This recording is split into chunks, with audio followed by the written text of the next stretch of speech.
Good afternoon and welcome to Pointing to the Cross, and today's topic is serving the Lord with gladness. In Psalm 100 and verse 2, the psalmist gives us these words, serve the Lord with gladness, which means that we are to serve the Lord with a merry heart, with a glad heart, that it should be a pleasure to serve the Lord and not a burden. That doesn't mean that service to the Lord can't get difficult at times, but we're to do it with a merry heart. Well, how do we do that? Well, Acts chapter 17 and verse 25 gives us a little insight into that. And Paul here is speaking about God, and he says, nor is he worshipped with men's hands as though he needed anything, since he gives to all life, breath, and all things. You see, we can serve him today with gladness because we don't bear the burden of meeting his needs. God doesn't have needs.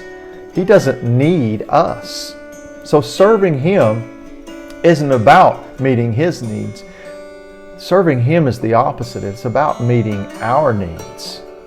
You see, serving God always means receiving grace to do the task that he asks you to do. So the point is plain here. Serving the enemy, Satan, is the exact opposite from serving the Lord. Well, how so? Well, serving God is always a receiving act in that we get blessing and joy from it. But serving Satan is always a giving act. It's exhausting, it's depleting, and it brings sorrow. You see, God is a giver and Satan is a taker. And you say, well, how can a Christian work for Satan? Well, sometimes it happens. It doesn't mean they're not saved. It just means that sometimes our actions help the wrong team. You say, show me. Well, there's several examples in the Bible. How about Jonah? I mean, Jonah ran from the call of God.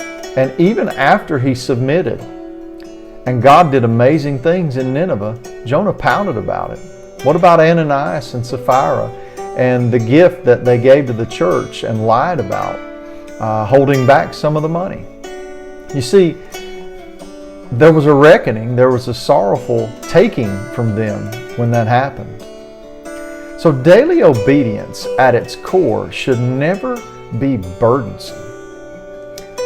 It shouldn't be thought of as giving to God, but a joyful getting from God. So God is just asking you to do this in your service for Him.